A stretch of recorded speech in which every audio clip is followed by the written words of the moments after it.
ಎಲ್ಲರಿಗೂ ಬೆಳಗಿನ ಶುಭೋದಯಗಳು ಮಕ್ಕಳೇ.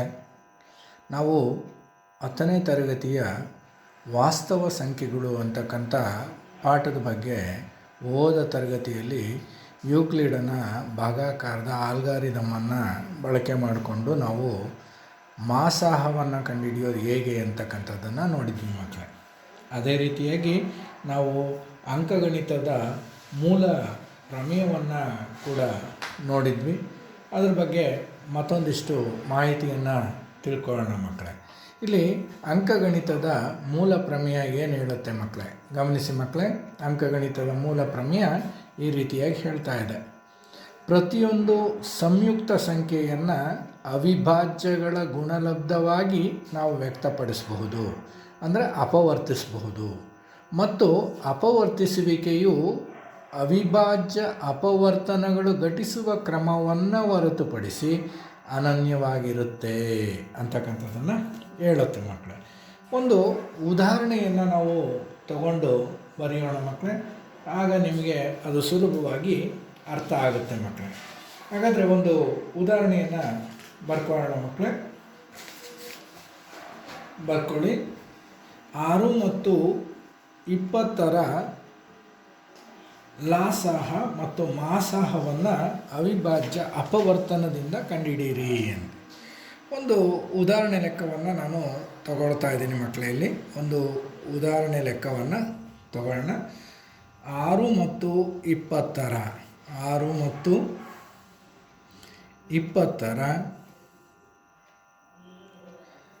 ಲಾಸಾಹ, 20ರ ಲಾಸಾಹ ಮತ್ತು ಮಾಸಾಹ ಲಾಸಾಹ ಮತ್ತು ಮಾಸಾಹವನ್ನು ಅವಿಭಾಜ್ಯ ಅಪವರ್ತನ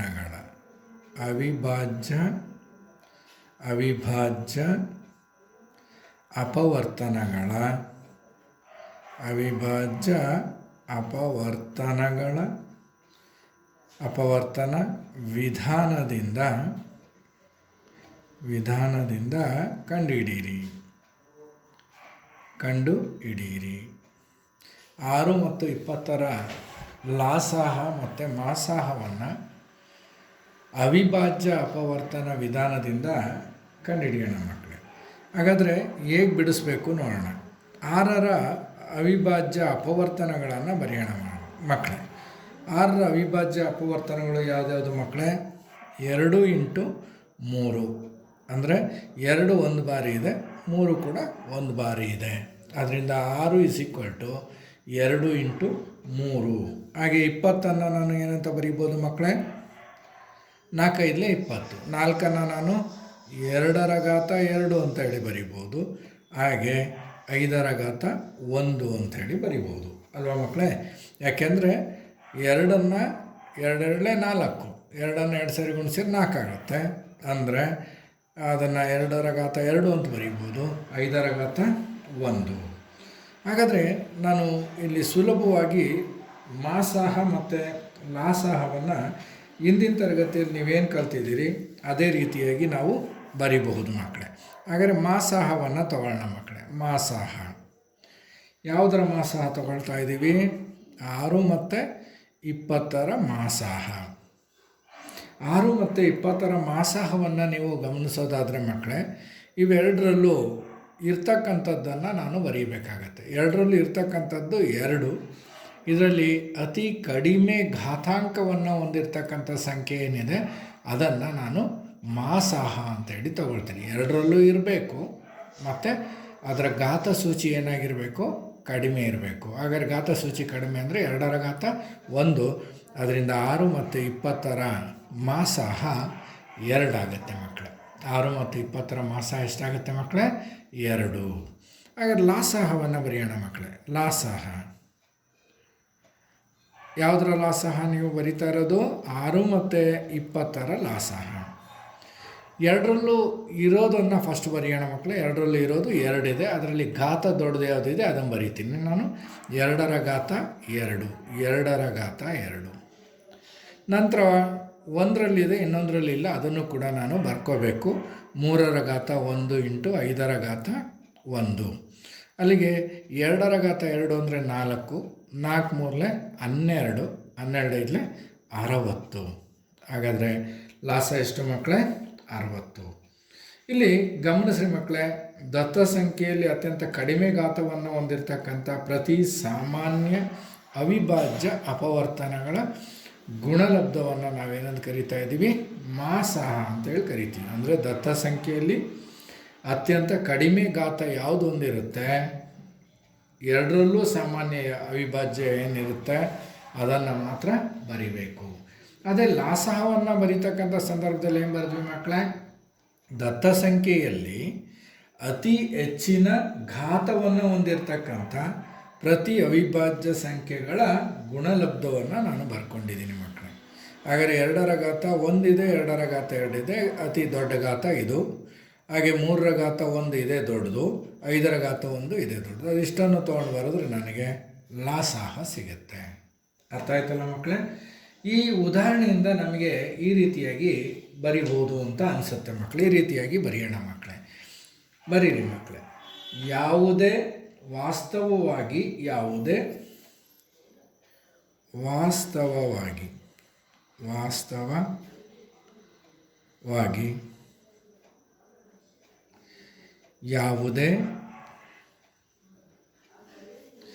2 ಧನ ಪೂರ್ಣಾಂಕ, ಯಾವುದೇ 2 ಧನ ಪೂರ್ಣಾಂಕ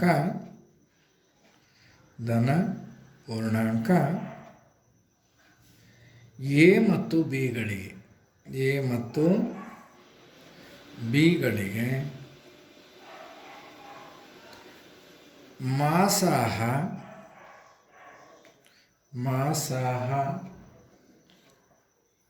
ಎ ಬಿ ಇಂಟು ಲಾಸಾಹ A B is equal to A into B. ಅಂದರೆ 2 ದತ್ತ ಬೀಜೋಕ್ತಿಗಳು, ಅವುಗಳ ಮಾಸಾಹ ಮತ್ತು ಲಾಸಾಹ. ಮಾಸಾಹ ಮತ್ತು ಲಾಸಾಹಗಳ ಗುಣಲಬ್ಧಕ್ಕೆ ಆ 2 ಬೀಜೋಕ್ತಿಗಳ ಗುಣಲಬ್ಧವು ಸಮನಾಗಿರುತ್ತೆ ಅಂತಕ್ಕಂಥದ್ದು ನಮಗೆ ಈ ಒಂದು ಸಮೀಕರಣದಿಂದ ಗೊತ್ತಾಗುತ್ತೆ ಮಕ್ಕಳೇ. ಅಂದರೆ ಮಾಸಾಹ ಇಂಟು ಲಾಸಾಹ is equal to A into B ಅಂತಕ್ಕಂಥ ಈ ಸಮೀಕರಣವನ್ನು ನಾವು ನೆನಪಲ್ಲಿ ಇಟ್ಕೋಬೇಕು ಮಕ್ಕಳೇ. ಮುಂದೆ ಲೆಕ್ಕದಲ್ಲಿ ನಮಗೆ ಇದರ ಉಪಯೋಗ ಆಗುತ್ತೆ ಮಕ್ಕಳೇ. ಈಗ ಒಂದು ಲೆಕ್ಕವನ್ನು ನಾವು ತಗೊಳ್ಳೋಣ ಮಕ್ಕಳೇ. ಒಂದು ಲೆಕ್ಕ ಈ ರೀತಿಯಾಗಿದೆ. 96 ಮತ್ತು 404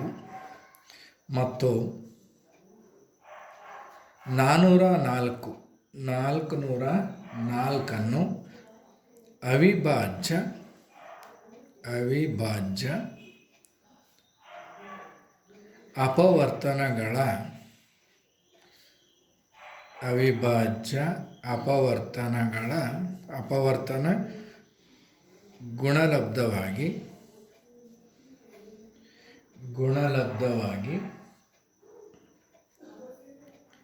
ಬರೆದು ಮಾಸಾಹ ಮತ್ತು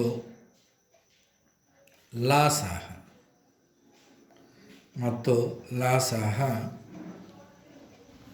ಕಂಡುಹಿಡಿಯಿರಿ. ಈಗ ನಾವು ಮೊದಲು ಇವೆರಡರ ಅವಿಭಾಜ್ಯ ಅಪವರ್ತನಗಳನ್ನು ನಾನು ಬರೀಬೇಕು ಮಕ್ಕಳೇ. ಹಾಗಾದರೆ ಅವಿಭಾಜ್ಯ ಅಪವರ್ತನಗಳು ನನಗೆ ಈಗ ಇಲ್ಲಿ ಮೇಲ್ಗಡೆ ಏನಾಗಿತ್ತು ಮಕ್ಕಳೇ? ಚಿಕ್ಕದಿತ್ತು, ಬರೆದುಬಿಟ್ವಿ. ಈಗ ಸ್ವಲ್ಪ ದೊಡ್ಡದಾಗಿರೋದ್ರಿಂದ ನಾನು 96ರ ಅಪವರ್ತನವನ್ನು ನಾನು ಕಂಡುಹಿಡ್ಕೊಳ್ತೀನಿ. ಈ ರೀತಿಯಾಗಿ ಕಂಡುಹಿಡ್ಕೊಳ್ತೀನಿ ಮಕ್ಕಳೇ. ಬಿಡಿ ಸ್ಥಾನದಲ್ಲಿ 6 ಇರೋದ್ರಿಂದ 2ರಿಂದ ಇದು ಭಾಗ ಆಗುತ್ತೆ. ಅಲ್ಲಿಗೆ 2 4 8, 1 ದಶಕ ಉಳಿಯುತ್ತೆ, 16 ಆಯಿತು. 2 8 16. ನಂತರ 48ನ್ನು ಮತ್ತು 2ರಿಂದ ಭಾಗಿಸ್ತೀನಿ, ಕಾರಣ ಬಿಡಿ ಸ್ಥಾನದಲ್ಲಿ ಸರಿ ಸಂಖ್ಯೆ ಇದೆ. ಹಾಗಾದರೆ 2 2 4, 2 4 8. ಮತ್ತು ಬಿಡಿ ಸ್ಥಾನದಲ್ಲಿ ಸರಿ ಸಂಖ್ಯೆ ಇರೋದ್ರಿಂದನೇ 2ರಿಂದನೇ ಭಾಗ ಆಗುತ್ತೆ. 2 1 2 2 ಮತ್ತು ಬಿಡಿ ಸ್ಥಾನದಲ್ಲಿ ಸರಿ ಸಂಖ್ಯೆ ಇದೆ, 2ರಿಂದನೇ ಭಾಗ ಆಗುತ್ತೆ, 2 ಆರ್ಲೆ. ಮತ್ತು ಸರಿ ಸಂಖ್ಯೆ ಇರೋದರಿಂದ 2 ಮೂರಲೆ. ಹಾಗಾದರೆ 96ರ ಅವಿಭಾಜ್ಯ ಅಪವರ್ತನಗಳನ್ನು ನಾವು ಬರೆಯೋಣ ಮಕ್ಕಳೇ. 2 ಅನ್ನೋದು ಎಷ್ಟು ಬಾರಿ ಇದೆ? 1 2 3 4 5 ಬಾರಿ ಇದೆ. ಅದರಿಂದ 2ರ ಘಾತ 5 ಅಂತೇಳಿ ಬರಿಬೋದು. ಇಂಟು 3 ಅನ್ನೋದು 1 ಬಾರಿ ಇದೆ, ಅದರಿಂದ 3ರ ಘಾತ 1 ಅಂತೇಳಿ ಬರಿಬೋದು.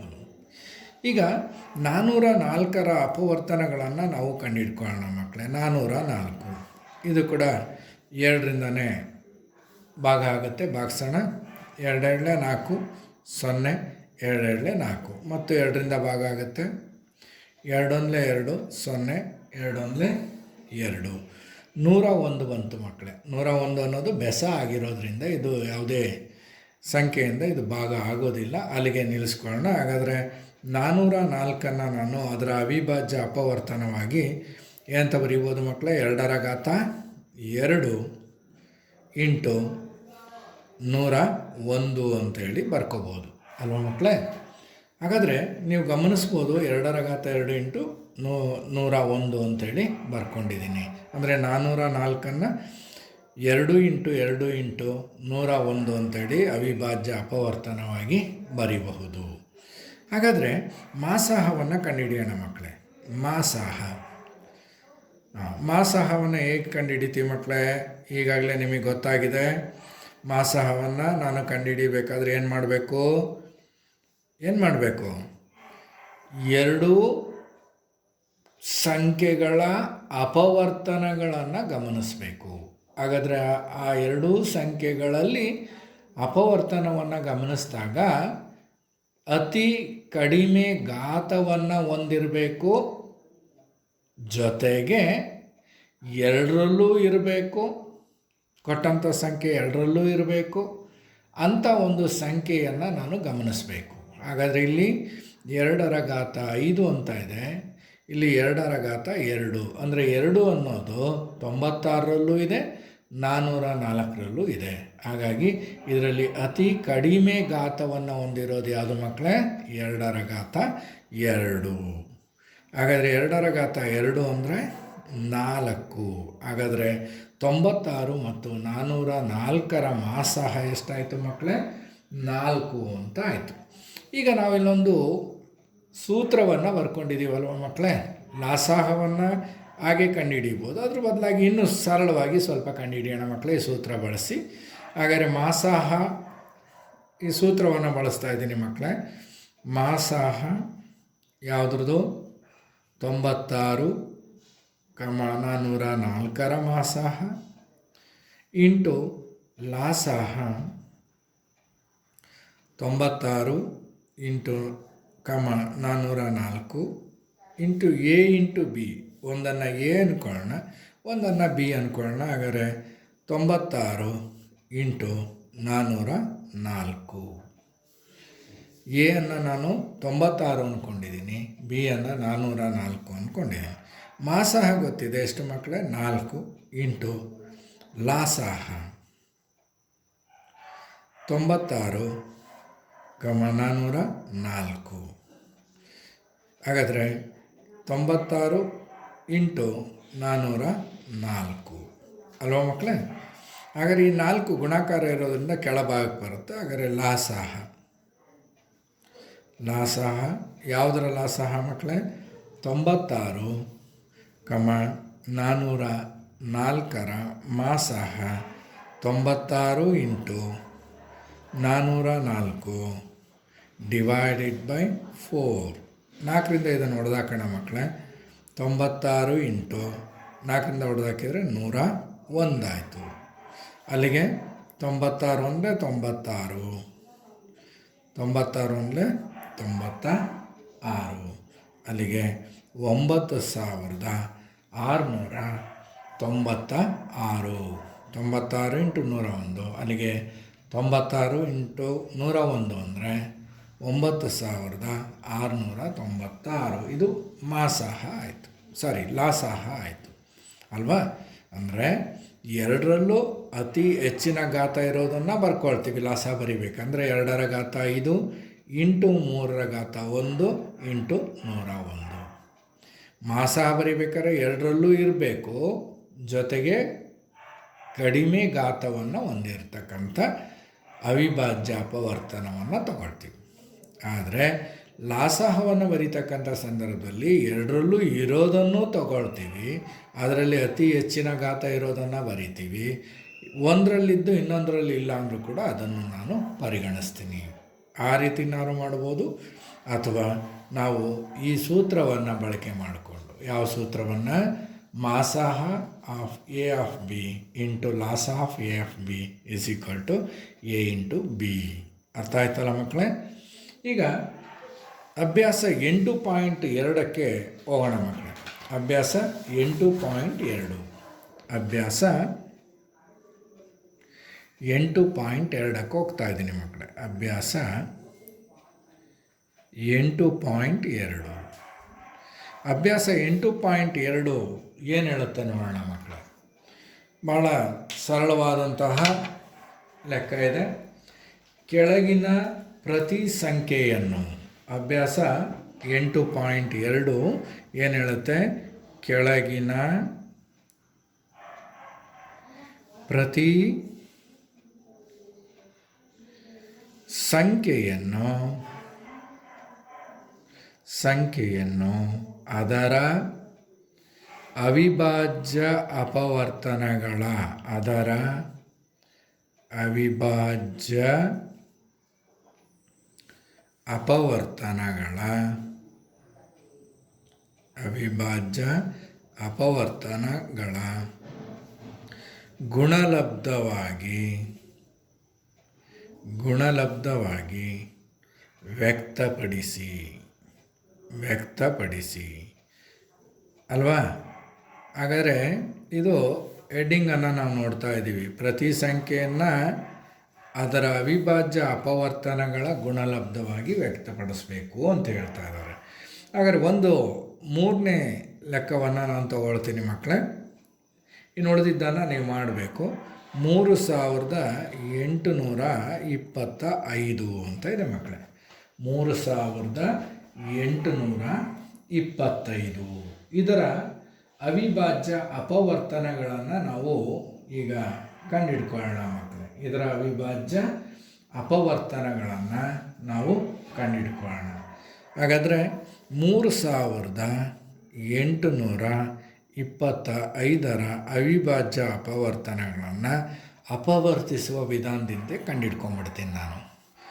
ಬಿಡಿ ಸ್ಥಾನದಲ್ಲಿ 5 ಇರೋದ್ರಿಂದ ನೀವು 8ನೇ ತರಗತಿಯಲ್ಲಿ ಕಲ್ತಿದ್ದೀರಿ ಮಕ್ಕಳೇ, 7ನೇ ತರಗತಿಯಲ್ಲೂ ಕೂಡ ಕಲ್ತಿದ್ದೀರಿ. ಹಾಗಾದರೆ ಬಿಡಿ ಸ್ಥಾನದಲ್ಲಿ 5 ಇದ್ದರೆ ಇದು 5ರಿಂದ ಭಾಗ ಆಗತ್ತೆ. ಹಾಗಾದ್ರೆ 5ರಿಂದ ಭಾಗಿಸೋಣ ಮಕ್ಕಳೇ. ಹಾಗಾದರೆ 5 7 35, 3 ಉಳಿತು ಮಕ್ಕಳೇ. 35 ಅಂದರೆ 3 ಉಳಿತು, 32 ಆಯಿತು. ಅಲ್ಲಿಗೆ 5 6 30, 2 ಉಳಿತು, 5 5 25. ಈಗ ಮತ್ತೆ ಬಿಡಿ ಸ್ಥಾನದಲ್ಲಿ 5 ಇರೋದ್ರಿಂದ 5ರಿಂದ ಭಾಗ ಆಗುತ್ತೆ. 5 1 5, 2 ಉಳಿತು ಮಕ್ಕಳೇ, 26 ಆಯಿತು. 5 5 25, 26ರಲ್ಲಿ 25 ಕಳೆದ್ರೆ 1 ಉಳಿತು ಮಕ್ಕಳೇ, 15, 5 3 15. ಈಗ ನೀವು ಗಮನಿಸ್ಬೋದು ಮಕ್ಕಳೇ, 153 ಅಂಥೇಳಿ ಬಂದಿದೆ ಮಕ್ಕಳೇ. 153 ಅಂದಾಗ ನಾವು ಇಲ್ಲಿ 3 ಮಗ್ಗೆಯಲ್ಲಿ ಇದು ಭಾಗ ಆಗುತ್ತಾ ನೋಡ್ತೀವಿ ಮಕ್ಕಳೇ. ನೋಡಿ ಮಕ್ಕಳೇ, 3 ಮಗ್ಗೆಯಲ್ಲಿ ಇದು ಭಾಗ ಆಗತ್ತೆ. ಹಾಗಾದರೆ 3 5 15, 3 1 3 ಮತ್ತು ಕೂಡ ಇದು 3ರಿಂದ ಭಾಗ ಆಗುತ್ತೆ. ಯಾಕೆಂದರೆ 5ಕ್ಕೆ 1 ಕೂಡಿದರೆ 6 ಅಲ್ವಾ ಮಕ್ಕಳೇ. ಇಲ್ಲೂ ನೋಡಿ ಮಕ್ಕಳೇ, 5 1 6 + 3 9 ಅಲ್ವಾ. ಅಂದರೆ ಇವು ಸಂಖ್ಯೆ ಬಂದಿರತಕ್ಕಂಥ ಸಂಖ್ಯೆ ಏನಿದೆ ಅದನ್ನು ಅವುಗಳನ್ನು ಕೂಡಿದಾಗ ಅದು 3ರಿಂದ ಭಾಗ ಆಗುತ್ತೋ ಇಲ್ವೋ ಅಂಥೇಳಿ ಗೊತ್ತಾಗುತ್ತೆ. ಹಾಗಾದರೆ 5 + 1 6, ಹಾಗಾದರೆ ಇದು 3ರಿಂದ ಭಾಗ ಆಗುತ್ತೆ. ಹಾಗಾದರೆ 3 1 3, 2 ಉಳ್ಕೊಳ್ತು 21, 3 7 21, 17 ಅಂಥೇಳಿ ಬಂತು ಮಕ್ಕಳೇ. ಹಾಗಾದರೆ 17 ಇದು ಅವಿಭಾಜ್ಯ ಅಪವರ್ತನ. ಹಾಗಾದರೆ ಹಾಗಾದರೆ ಏನಂತ ಬರೀಬೋದು ಮಕ್ಕಳೇ? ಏನಂತ ಬರೀಬೋದು? 3825 ಅವಿಭಾಜ್ಯ ಅಪವರ್ತನಗಳನ್ನು ಬರೆಯೋಣ ಮಕ್ಕಳೇ. ಏನು ಹೇಳುತ್ತೆ? 5 ಇಂಟು 5 ಇಂಟು 3 ಇಂಟು 3 ಇಂಟು 17. ಹಾಗಾದರೆ 5 ರ ಘಾತ 2 ಇಂಟು 3 ರ ಘಾತ 2 ಇಂಟು 17. ಅರ್ಥ ಆಯ್ತಲ್ಲ ಮಕ್ಕಳೇ? ಅಪವರ್ತನ ವಿಧಾನದಲ್ಲಿ ನೀವು ಅದನ್ನು ಕಂಡುಹಿಡ್ಕೊಳ್ರಿ. ನಂತರದಲ್ಲಿ ನೀವು ಆ ಲೆಕ್ಕವನ್ನು ಈ ರೀತಿಯಾಗಿ ಬಿಡಿಸ್ಬೋದು ಮಕ್ಕಳೇ. ಅರ್ಥ ಆಗಿದೆಯಲ್ಲ ಮಕ್ಕಳೇ? ಹಾಗಾದರೆ ಅಭ್ಯಾಸದಲ್ಲಿ ಮೊದಲನೇ ಮೇನ್ನಲ್ಲಿ ಇನ್ನೂ 3 ಲೆಕ್ಕಗಳಿದೆ ಮಕ್ಕಳೇ. ಆ ಲೆಕ್ಕಗಳನ್ನು ನೀವು ಬಿಡಿಸಿ ಮಕ್ಕಳೇ. ಎರಡನೇ ಮೇನಿಗೆ ಹೋಗೋಣ ಮಕ್ಕಳೇ. ಸೆಕೆಂಡ್ ಮೇನ್ನಲ್ಲಿ ಲೆಕ್ಕ ಏನಿದೆ ನೋಡೋಣ. ಕೆಳಗೆ ನೀಡಿರುವ ಜೋಡಿ ಪೂರ್ಣಾಂಕಗಳ ಲಾಸಹ ಮಾಸಹವನ್ನು ಕಂಡುಹಿಡಿಯಿರಿ. ಲಾಸಹ ಇಂಟು ಮಾಸಹ ಇಸ್ ಈಕ್ವಲ್ ಟು ಆ ಎರಡೂ ಸಂಖ್ಯೆಗಳ ಗುಣಲಬ್ಧ ಎಂಬುದನ್ನು ತಾಳೆ ನೋಡಿ ಅಂತ ಇದೆ ಮಕ್ಕಳೇ. ಆ ಲೆಕ್ಕವನ್ನು ಟೆಕ್ಸ್ಟ್ ಬುಕ್ನಲ್ಲಿ ಗಮನಿಸಿ ಮಕ್ಕಳೇ. ನಾನು ನೇರವಾಗಿ ಲೆಕ್ಕವನ್ನು ತಗೊಳ್ತೀನಿ. ಎರಡನೇ ಮೇನ್ನಲ್ಲಿ ಮೊದಲನೇ ಲೆಕ್ಕವನ್ನು ನಾನು ತಗೊಳ್ತಾ ಇದ್ದೀನಿ ಮಕ್ಕಳೇ. 26 ಮತ್ತು 91.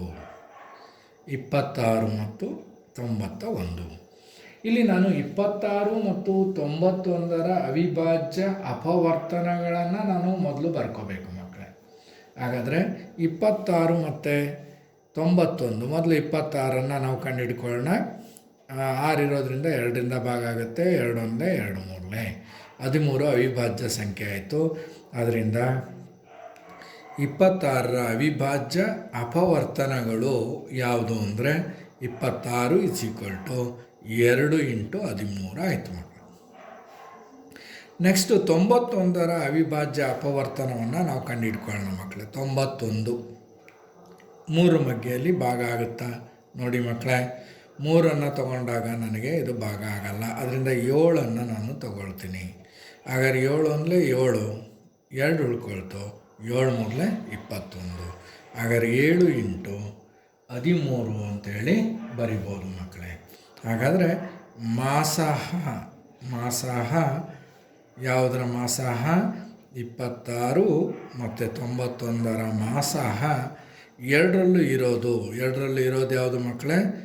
13. ಇವೆರಡರ ಘಾತನೂ ಕೂಡ ಒಂದೇ ಇದೆ ಅಲ್ವಾ ಮಕ್ಕಳೇ? ನೋಡಿ ಮಕ್ಕಳೇ, ಇಲ್ಲಿ 13ರ ಘಾತ 1 ಇಲ್ಲಿದೆ, ಇಲ್ಲೂ ಇದೆ. ಅದರಿಂದ 13ರ ಘಾತ 1 ಅಂದರೆ 13. ಹಾಗಾದ್ರೆ ನನಗೆ ಮಾಸಹ ಸಿಕ್ತು. ಈಗ ಸೂತ್ರವನ್ನು ಬಳಕೆ ಮಾಡ್ಕೊಳ್ಳೋಣ ಮಕ್ಕಳೇ. ಲಾಸಹ ಇಂಟು ಮಾಸಹ,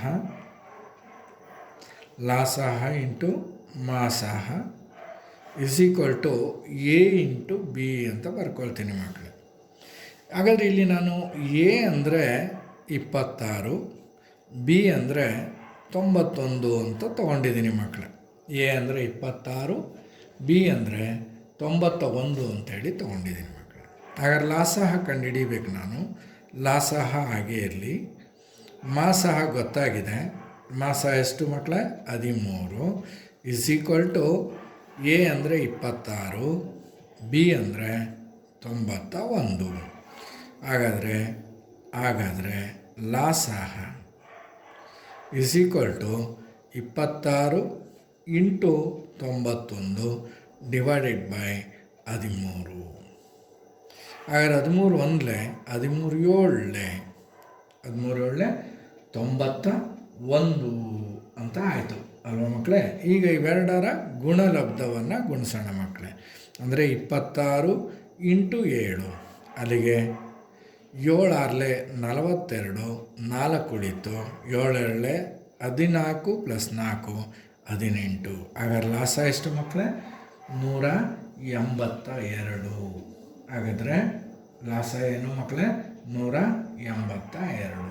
ಅರ್ಥ ಆಗಿದೆ ಅಂತ ಅಂದ್ಕೊಳ್ತೀನಿ ಮಕ್ಕಳೇ. ಸರಿ ಇದೆಯಾ ಮಕ್ಕಳೇ? ಮಾಸಹ 13 ಆದೇಶ ಮಾಡ್ಕೊಂಡಿದ್ದೀವಿ. ದತ್ತ ಸಂಖ್ಯೆಗಳನ್ನು ಬರ್ಕೊಂಡಿದ್ದೀವಿ ಅಲ್ವಾ? ಎರಡರಲ್ಲೂ ಇರೋದನ್ನು ಬರೀತೀವಿ. 2 ಇಂಟು 7 ಇಂಟು 13. ಅಲ್ಲಿಗೆ ನನಗೆ 26 ದೊಡ್ಡ ಒಂದು ಕೊಟ್ಟಿರೋ ಸಂಖ್ಯೆ, ನಂತರ 91 ಮತ್ತೊಂದು ಸಂಖ್ಯೆಯನ್ನು ತಗೊಂಡಿವಿ. ಹಾಗಾದರೆ ಇಲ್ಲಿ ಮಾಸಾಹ ಮತ್ತು ಲಾಸಾಹಗಳ ಗುಣಲಬ್ಧ ಎರಡು ಅಪವರ್ತನಗಳ ಗುಣಲಬ್ಧ ಅಂದರೆ ಕೊಟ್ಟಂತಹ ಸಂಖ್ಯೆಗಳ ಗುಣಲಬ್ಧಕ್ಕೆ ಸಮ ಇದೆಯಾ ಅಂಥೇಳಿ ಪರೀಕ್ಷೆ ಮಾಡೋಣ ಮಕ್ಕಳೇ.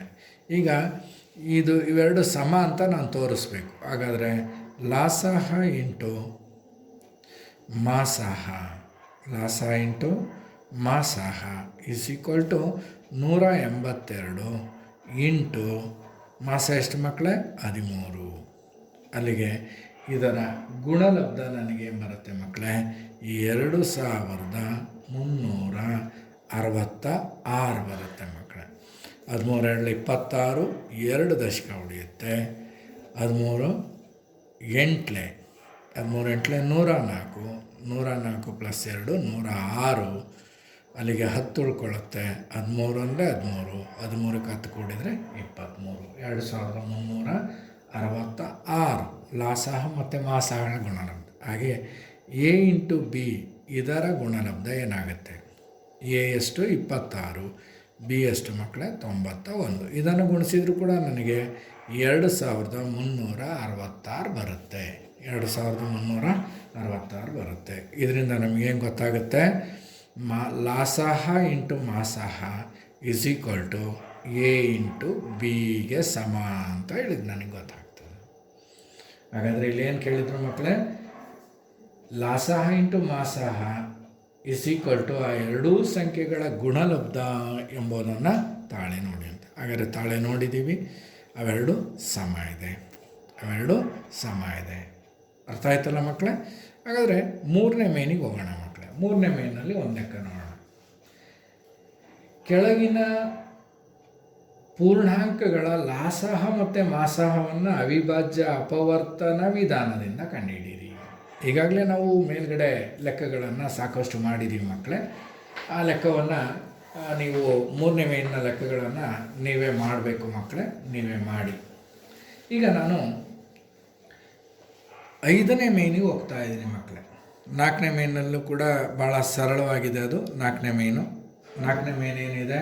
306 ಮತ್ತು 657ರ ಮಾಸಾಹ ಇಸ್ ಈಕ್ವಲ್ ಟು 9. ಆದರೆ ಅವುಗಳ ಲಾಸಾಹ ಕಂಡುಹಿಡಿಯಿರಿ ಅಂತ ಇದೆ. ಅದನ್ನು ನೀವೇ ಮಾಡಿ ಮಕ್ಕಳೇ. 5ನೇ ಲೆಕ್ಕವನ್ನು ನಾನು ತಗೊಳ್ತಾ ಇದ್ದೀನಿ. ಎಂದ ಬರ್ಕೊಳ್ಳಿ ಮಕ್ಕಳೇ. ಯಾವುದೇ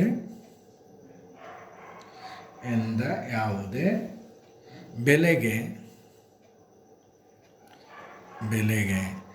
6ರ ಘಾತ n ಇದು 0ಯಿಂದ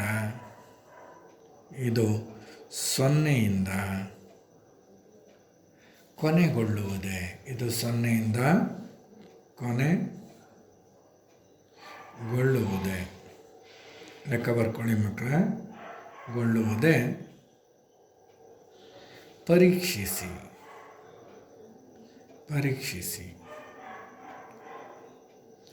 ಇಲ್ಲಿ n ಒಂದು ಸ್ವಾಭಾವಿಕ ಸಂಖ್ಯೆ.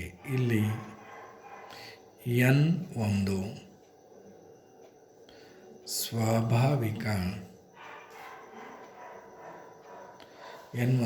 ಸ್ವಾಭಾವಿಕ ಸಂಖ್ಯೆಯಾಗಿದೆ. ನೋಡಿ ಮಕ್ಕಳೇ, ನಿಮ್ಮ ಬುಕ್ನಲ್ಲಿ ಒಂದು ಉದಾಹರಣೆ ಲೆಕ್ಕ ಇದೆ. n ಯಾವುದೇ ಬೆಲೆಗೆ 4ರ ಘಾತ n ಇದು 0ಯಿಂದ ಕೊನೆಗೊಳ್ಳುವುದೇ ಪರೀಕ್ಷಿಸಿ. ಇಲ್ಲಿ n ಅನ್ನೋದು ಒಂದು ಸ್ವಾಭಾವಿಕ ಸಂಖ್ಯೆ ಅಂತೇಳಿ ಒಂದು ಉದಾಹರಣೆ ಲೆಕ್ಕ ಕೊಟ್ಟಿದ್ದಾರೆ. ಅದೇ ಥರ n ಯಾವುದೇ ಬೆಲೆಗೆ 6ರ ಘಾತ n ಇದು 0ಯಿಂದ ಕೊನೆಗೊಳ್ಳುತ್ತಾ ಪರೀಕ್ಷಿಸಿ ಅಂತ ಕೇಳ್ತಾರೆ ಮಕ್ಕಳೇ. ಬಿಡಿಸೋಣ ಪರಿಹಾರ. ಇಲ್ಲಿ n ಏನು ಮಕ್ಕಳೇ? n ಒಂದು ಸ್ವಾಭಾವಿಕ ಸಂಖ್ಯೆ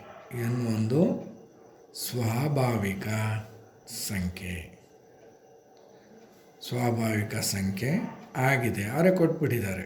n ಒಂದು ಸ್ವಾಭಾವಿಕ ಸಂಖ್ಯೆ ಆಗಿದೆ ಅಂತೇಳಿ ಕೊಟ್ಟಿದ್ದಾರೆ. ಹಾಗಾದರೆ 6ರ ಘಾತ n ಇದು 0ಯಿಂದ ಸೊನ್ನೆಯಿಂದ ಕೊನೆಗೊಳ್ಳಬೇಕಾದರೆ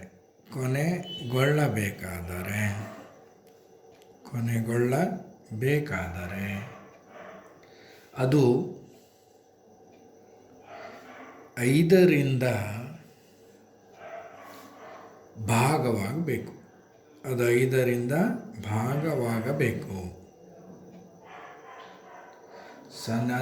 ಸೊನ್ನೆ ಆಗಬೇಕು ಅಂದರೆ ಅದು 5ರಿಂದ ಆಗಬೇಕು, ಅಥವಾ 5ರ ಅಪವರ್ತನವಾಗಿರಬೇಕು. 5ರ ಅಪವರ್ತನವಾಗಬೇಕು. ಅರ್ಥ ಆಯ್ತಲ್ಲ ಮಕ್ಕಳೇ? ಆದರೆ 6 ಏನು ಮಕ್ಕಳೇ? 6ರ ಅವಿಭಾಜ್ಯ ಅಪವರ್ತನಗಳನ್ನು ಬರೆಯೋಣ. 6ರ ಅವಿಭಾಜ್ಯ ಅಪವರ್ತನಗಳು. 6ರ ಅವಿಭಾಜ್ಯ ಅಪವರ್ತನಗಳು ಯಾವುದು ಮಕ್ಕಳೇ? 2 ಮತ್ತು 3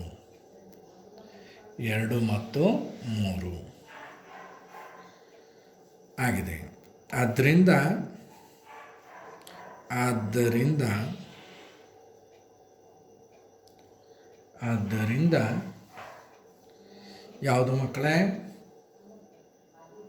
2 ಮತ್ತು 3 ಅದರ ಅವಿಭಾಜ್ಯ ಅಪವರ್ತನ ಆಗಿದೆ. ಆದ್ದರಿಂದ 5 6ರ ಅಪವರ್ತನವಾಗಿಲ್ಲ. 5 6ರ ಅಪವರ್ತನವಾಗಿಲ್ಲ.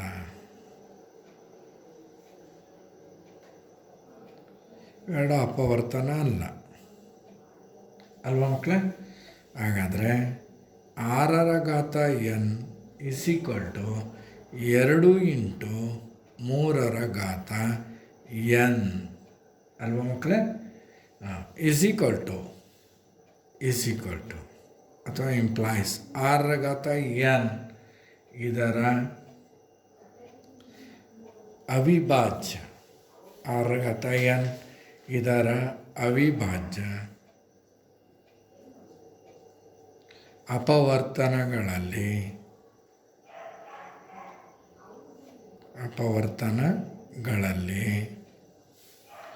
5 ಒಂದು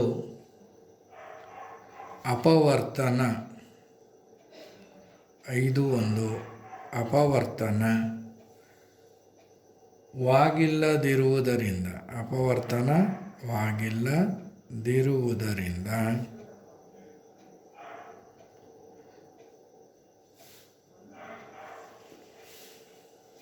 ಆದ್ದರಿಂದ 6ರ ಘಾತ n 0ಯಿಂದ ಕೊನೆಗೊಳ್ಳುವುದಿಲ್ಲ.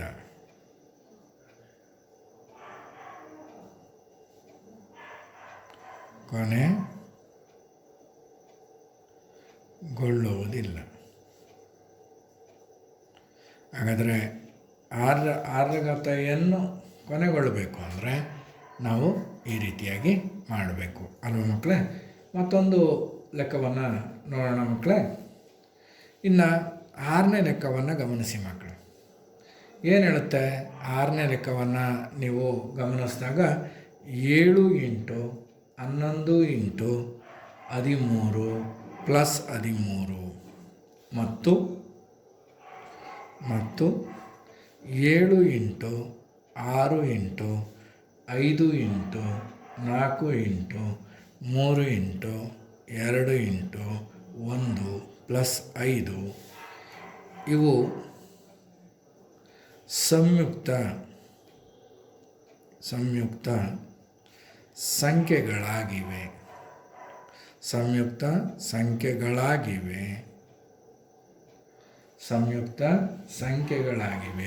ಏಕೆ? ವಿವರಿಸಿ ಅಂತ ಲೆಕ್ಕವನ್ನು ಕೊಟ್ಟಿದ್ದಾರೆ ಅಲ್ವಾ ಮಕ್ಕಳು?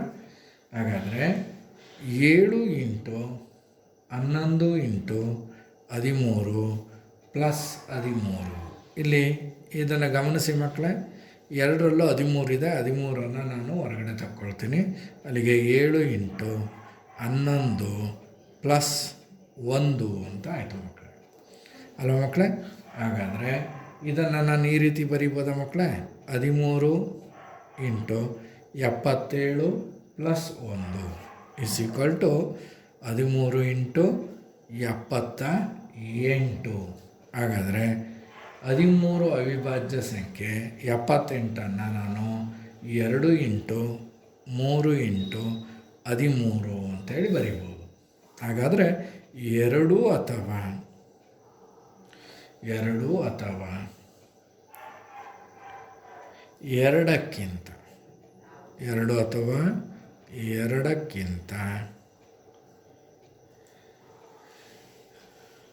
ಹೆಚ್ಚು ಅವಿಭಾಜ್ಯ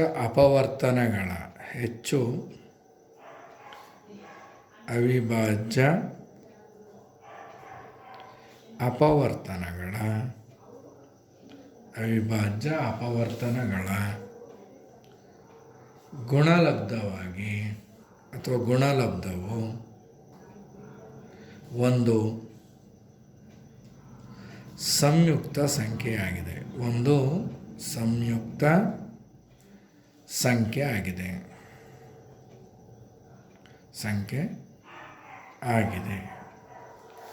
ಮತ್ತೊಂದನ್ನು ಕೊಡ್ತಾ ಇದ್ದಾರೆ. ಆದ್ದರಿಂದ 7 ಇಂಟು 11 ಇಂಟು 13 ಪ್ಲಸ್ 13 ಒಂದು ಸಂಯುಕ್ತ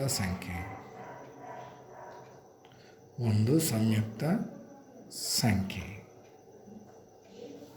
ಅರ್ಥ ಆಗ್ತಾ ಇದೆಯಲ್ಲ ಮಕ್ಕಳೇ?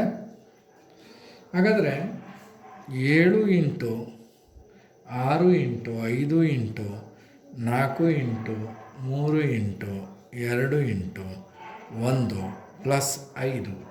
ಇಲ್ಲಿ ಕೂಡ ನಾನು 5 ಹೊರ ತೆಗಿಬೋದು. 7 into 6 into 4 into 3 into 2 into 1 plus 1. ಅಲ್ಲಿಗೆ 5 ಇಂಟು ಒಳಭಾಗದನ್ನು ಗುಣಿಸ್ಕೊಂಬಿಡೋಣ. ಅಲ್ಲಿಗೆ 7, 6, 4, 3, 2 ಗುಣಾಕಾರ ಮಾಡಿದರೆ ನಮಗೆ 1008 ಪ್ಲಸ್ 1 ಅಂತ ಬಂತು. ಹಾಗಾದರೆ ಇದನ್ನು ಕೂಡಿ 5 ಇಂಟು 1009 ಗುಣಿಸಿದರೆ 5054 ಅಲ್ವಾ? 9 45 5045 5 9 45 5 0 0 5 0 5 ಅಲ್ಲಿಗೆ 5045 ಅಂತೇಳಿ ಬಂತು ಅಲ್ವಾ ಮಕ್ಕಳೇ? ಹಾಗಾದರೆ 2 ಅಥವಾ 2ಕ್ಕಿಂತ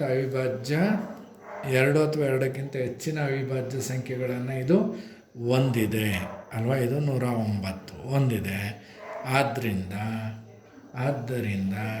ಕೊಟ್ಟಿರೋ ಈ ಸಂಖ್ಯೆ ಏನಿದೆ ಇದು ಎಂಥ ಸಂಖ್ಯೆ? ಸಂಯುಕ್ತ ಸಂಖ್ಯೆ. ಅರ್ಥ ಆಯ್ತಲ್ಲ ಮಕ್ಕಳೇ? ಈ ಥರದಲ್ಲಿ ಅಭ್ಯಾಸದಲ್ಲಿ ಇನ್ನೂ ಭಾಳಷ್ಟು ಲೆಕ್ಕಗಳಿದೆ ಮಕ್ಕಳೇ. ಆ ಲೆಕ್ಕಗಳನ್ನು ನಿಮ್ಮ ಶಿಕ್ಷಕರ ಸಹಾಯವನ್ನು ಪಡ್ಕೊಂಡು ಆ ಲೆಕ್ಕಗಳನ್ನು ಬಿಡಿಸಿ ಮಕ್ಕಳೇ. ಎಲ್ಲರಿಗೂ ಧನ್ಯವಾದಗಳು ಮಕ್ಕಳೇ. ನನ್ನ ಹೆಸರು KB ಸುರೇಶ್ ಅಂತ ಹೇಳಿ, ಶ್ರೀ ಸಿದ್ದೇಶ್ವರ ಪ್ರೌಢಶಾಲೆ ಎಮ್ಮನ ಬೇತೂರು ಇಲ್ಲಿ ಗಣಿತ ಶಿಕ್ಷಕನಾಗಿ ಕಾರ್ಯವನ್ನು ನಿರ್ವಹಿಸ್ತಾ ಇದ್ದೀನಿ ಮಕ್ಕಳೇ. ಮತ್ತೊಮ್ಮೆ ಎಲ್ಲರಿಗೂ ಧನ್ಯವಾದಗಳು ಮಕ್ಕಳೇ.